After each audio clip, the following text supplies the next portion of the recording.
تا دمی که زنده بود از حالش نمی پرسیم، یاد هم نمی کنیم. روزی که جان به حق سپارید میگوییم بسیار انسانی خوب بود.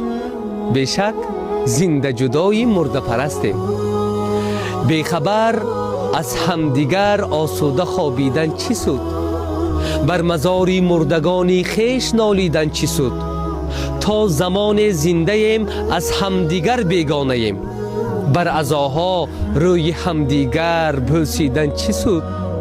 گر نرفتی خانه اش تا زنده است، خانه صاحب عزا شبها نشستن ها چی سود؟